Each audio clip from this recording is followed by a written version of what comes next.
பச்சை மண்ணிரைக்கும் அண்ணஞ்சை கொசக்குடைய லக்கணை சூளையிலே வதரித்தம் எவளே ஜக்கம்மா தொட்டிச்சி முத்தாளம்மா வச்சையம்மா வழக்காரி வாவாடக்காரியம் சுடுகாட்டுக்காளி சாம கோடாங்கி தடுகூட்டழைப்புக்கு ஓடி வந்து உக்கணி கணந்தாயே. வணக்கமுங்கோ.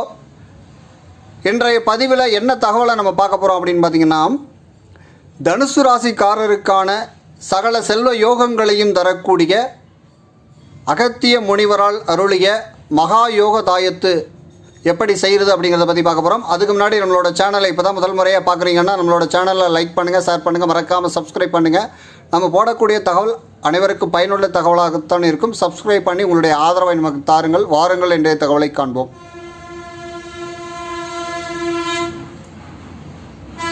மகா யோக தாயத்து தனுசு ராசிக்காரர்களுக்கு செய்வது எப்படி அப்படின்னு பார்த்தீங்கன்னா, இந்த மகாயோக தாயத்தை பொறுத்தவரை அகத்திய முனிவரால் அருளப்பட்டது. கம்பள கோடாங்கி என்பவரால் அது காக்கப்பட்டு முறையாக பிரயோகம் செய்யப்பட்டது.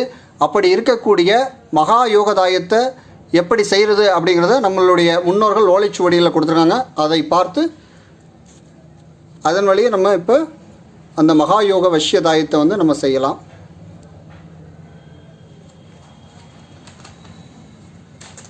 இதில் பார்த்தீங்கன்னா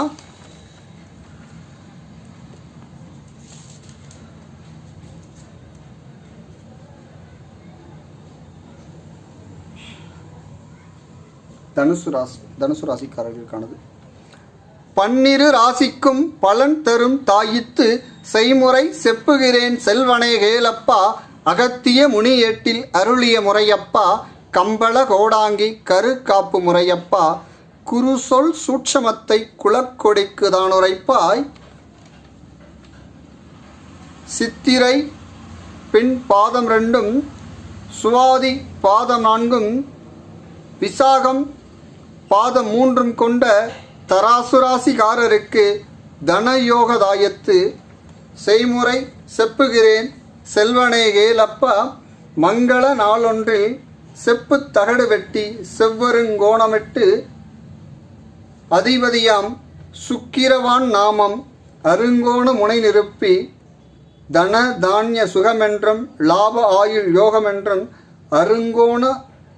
அருங்கோண வெளியெழுதி அதன் மத்தி கோண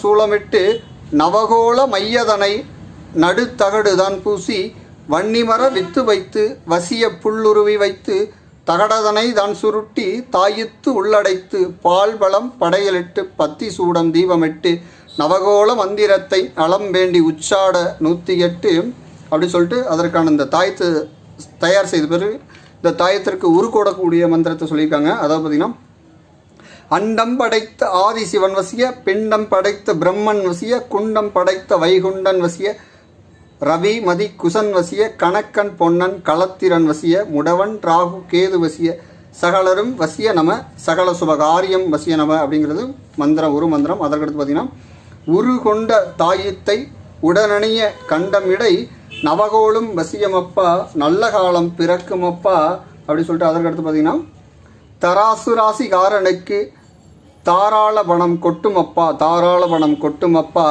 கடன் கவலை தான் விலக கடன் கவலை தான் விலக காலமெல்லாம் சுகவாழ்வு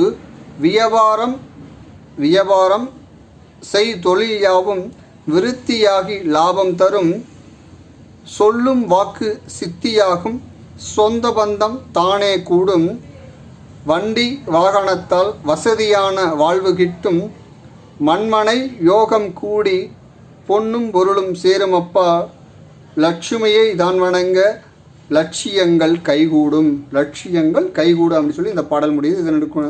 இதற்கான விளக்கம் என்ன அப்படிங்கிறத பார்ப்போம். 12 ராசிக்கும் பலன் தரும் தாயித்து செய்முறை செப்புகிறேன் செல்வனே கேளப்பா. அதாவது பார்த்திங்கன்னா, மேசம் முதலான மீனம் வரையிலான 12 ராசிகளுக்கும் நல்ல விதமான பலன்களை தரக்கூடிய வஷ்யதாயத்தை மகாயோக வஷ்யதாயத்தை செய்யக்கூடிய முறையை சொல்லுகின்றேன்.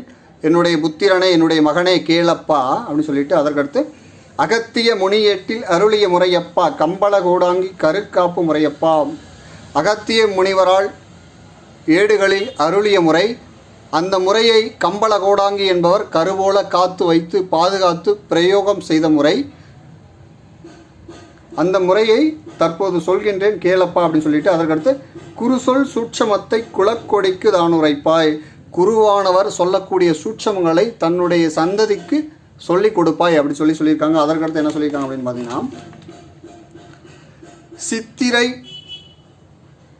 பின் பாதம் 2 சுவாதி பாத 4 விசாகம் பாதம் 3 கொண்ட தராசி ராசிக்காரருக்கு தனயோக தாயத்து. அதாவது பார்த்தீங்கன்னா சித்திரை நட்சத்திரத்தின் பின் 2 பாதங்களையும் சுவாதி நட்சத்திரத்தின் 4 பாதங்களையும் விசாக நட்சத்திரத்தின் 3 பாதங்களையும் கொண்ட தராசு ராசிக்காரருக்கு தனயோகம். அதாவது பார்த்தீங்கன்னா தனுசு ராசிக்காரர்களுக்கு தன யோகத்தை கொடுக்கக்கூடிய தாயத்தை எப்படி செய்கிறது அப்படிங்கிற முறையை சொல்கின்றேன்னு சொல்லிட்டு செய்முறை செப்புகிறேன் செல்வனை கேளப்பா அப்படி சொல்லியிருக்காங்க. அதற்கடுத்து பார்த்தீங்கன்னா மங்கள நாளொன்றில், மங்கள நாள் சுபமுகூர்த்த நாளில் செப்பு தகடு வெட்டி, அதாவது பார்த்தீங்கன்னா இதுபோல் ஒரு செப்பு தகடை தாயத்திற்கு தகுந்தாற் போல் வெட்டி எடுத்துகிட்டு அதில் என்ன சொல்லியிருக்காங்க அப்படின்னா செப்பு தகடு வெட்டி செவ்வருங்கோணம் வெட்டு. அருங்கோணம் வந்து அந்த தகட்டில் எழுத சொல்லியிருக்காங்க.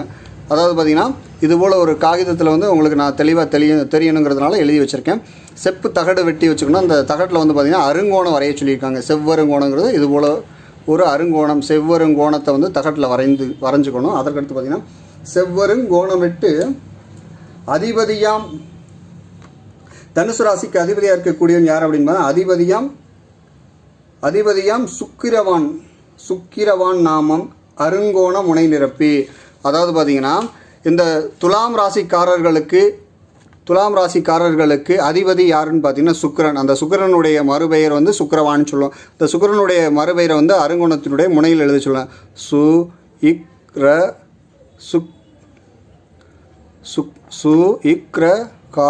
சுக்கிரகாரன் அப்படின்னு எழுதியிருக்கோம். இந்த சுக்கிரகாரனுடைய பெயரை வந்து அருங்கோணத்தினுடைய முனையில் எழுதிட்டு அதற்கடுத்து என்ன சொல்லியிருக்காங்க அப்படின்னு பார்த்தீங்கன்னா ஓலையில்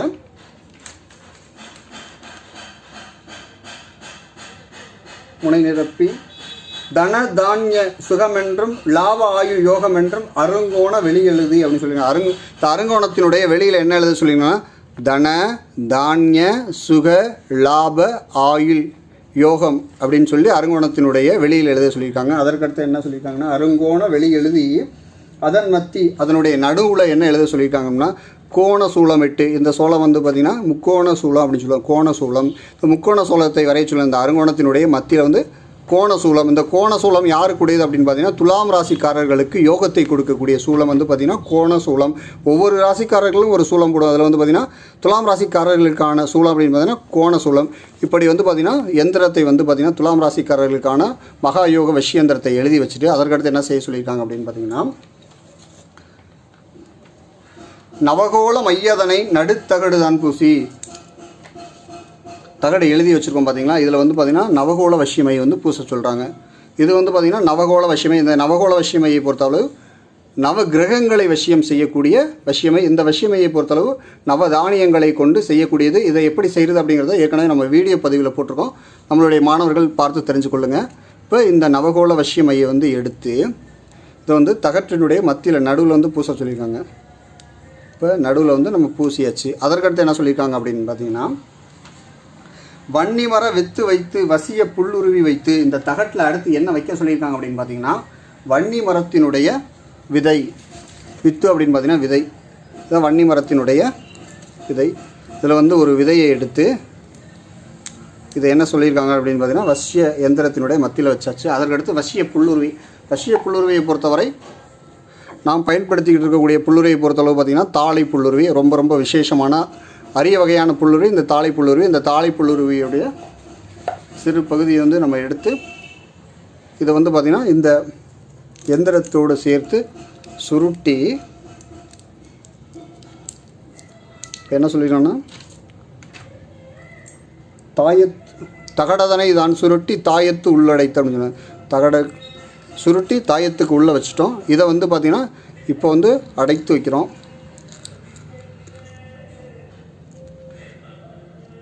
இப்போ அடைச்சி வந்து பார்த்திங்கன்னா தாயத்து வந்து நம்ம ரெடி பண்ணிட்டோம். அதற்கடுத்து பார்த்திங்கன்னா என்ன சொல்லியிருக்காங்க அப்படின்னு பார்த்திங்கன்னா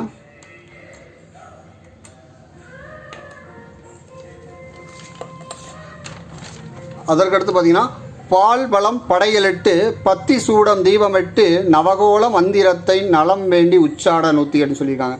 பால் பலம் அதாவது பார்த்திங்கன்னா இதற்கு படையலை என்ன வைக்கணும்னா பால் பழங்கள் அதுபோல் பலகாரங்களை வந்து படையலாக வைத்து பத்தி சூடம் கற்பூரம் தீபத்தை ஏற்றி வைத்து நவகோள மந்திரம் இந்த தாயத்து நம்ம ரெடி பண்ணி வச்சுருக்கோம் பார்த்திங்களா, இந்த தாயத்திற்கான வசிய மந்திரத்தை பொறுத்தளவு சொல்லியிருக்காங்க. 108 முறை உச்சாடனம் செய்ய சொல்லியிருக்காங்க. அதாவது பார்த்திங்கன்னா அன்னம் படைத்த ஆதி சிவன் வசிய, பின்னம் படைத்த பிரம்மன் வசிய, குண்டம் படைத்த வைகுண்டன் வசிய, ரவி மதி குசன் வசிய, கணக்கன் பொன்னன் களத்திரன் வசிய, முடவன் ராகு கேது வசிய, சகலரும் வசிய நம, சகல சுபகாரியம் வசிய நம அப்படின்னு சொல்லிட்டு இந்த மந்திரத்தை சொல்லி அந்த தாயத்திற்கு வந்து உரியேற்றி 108 முறை சொல்லி உரியேற்றி அதற்கடுத்து என்ன சொல்லியிருக்காங்கன்னா உருகொண்ட தாயத்தை உடனடியே கண்டமிடை உரியேற்றி வச்சுருக்கோம் பார்த்தீங்களா. இந்த தாயத்தை எடுத்து நம்ம கழுத்திலேயோ அல்லது இடையிலேயோ அணிந்ததுனால நவகோளும் வசியம் அப்பா, நல்ல காலம் பிறக்கும் அப்பா.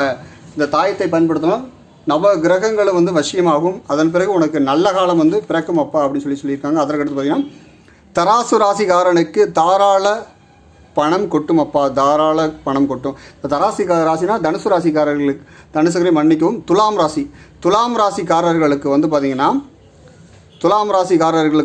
தாராளமாக பண காசு வந்து கொட்டும் அப்படின்னு சொல்லியிருக்காங்க. அதற்கடுத்து பார்த்திங்கன்னா கடன் கவலை தான் விலக காலமெல்லாம் சுகவாழ்வு. அவர்களுக்கு வந்து எப்போதுமே கடனும் இருக்காது, எந்த விதமான கவலையும் இருக்காது, இதையெல்லாம் விலகிடும். இதனால் வந்து காலமெல்லாம் எப்போதுமே அவருக்கு சுகமான வாழ்க்கை கிடைக்கும் அப்படின்னு சொல்கிறாங்க. அதற்கடுத்து வியாபாரம் செய் தொழில் யாவும் விருத்தியாகி லாபம் வரும்.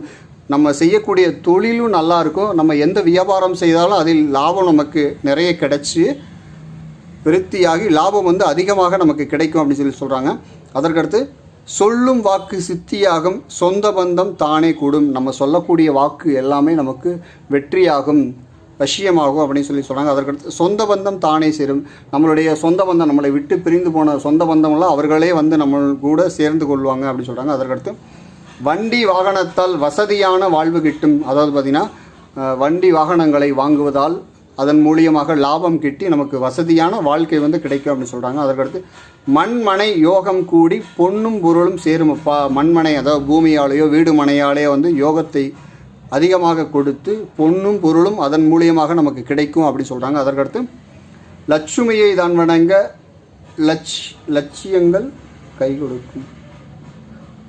லட்சுமியை தான் வணங்க லட்சியங்கள் கைகூடும் சொல்லுங்க. நம்ம லட்சுமி தேவியை அதாவது பார்த்திங்கன்னா துலாம் ராசிக்காரர்கள் லட்சுமி தேவியை வழிபாடு செய்வதால் உங்களுடைய லட்சியங்கள் என்னென்ன லட்சியங்கள் நீங்கள் வைத்திருக்கீங்களோ அந்த லட்சியங்கள் எல்லாமே உங்களுக்கு கைகூடி வரும் அப்படின்னு சொல்கிறாங்க. ரொம்ப ரொம்ப ரொம்ப அற்புதமான ஒரு மகாவசிய தாயத்து. இந்த தாயத்தை பொறுத்தவரை நம்மளுடைய அன்பர்களுக்கு நம்ம வந்து பார்த்திங்கன்னா துலாம் ராசிக்காரர்களுக்கு இந்த மகாயோக வசிய தாயத்தை வந்து பார்த்திங்கன்னா நம்ம ரெடி பண்ணி கொடுத்துக்கிட்டு இருக்கோம். அதன்படி பார்த்திங்கன்னா மகாயோக வசிய தாயத்து அடுத்து பார்த்திங்கன்னா இந்த தாயத்தை அணிவதற்கான வசிய கயிறு, அடுத்து பார்த்திங்கன்னா நவகோள வசியமை, நவகிரகங்களை வசியம் செய்யக்கூடிய நவகோள வசியமை, அதற்கடுத்து பார்த்திங்கன்னா வசிய விபூதி. இந்த 3 பொருளை வந்து பார்த்திங்கன்னா அந்தந்த ராசிக்காரர்களுக்கு பூஜை செய்து அவருடைய பெயருக்கு பூஜை செய்து நம்ம கொடுத்துட்ருக்கோம். இதுபோல் துலாம் ராசிக்காரர்கள் யாருக்கானு வேணும் அப்படின்னா நம்மளை தொடர்பு கொள்க. நிச்சயமாக அவரவர் பெயருக்கு தனிப்பட்ட முறையில் பூஜை செய்து உங்களுக்கு சகலவிதமான செல்வ யோகங்களையும் கொடுக்கக்கூடிய மகா தனயோக தாயத்தை வந்து நம்ம செய்து கொடுக்குறோம்.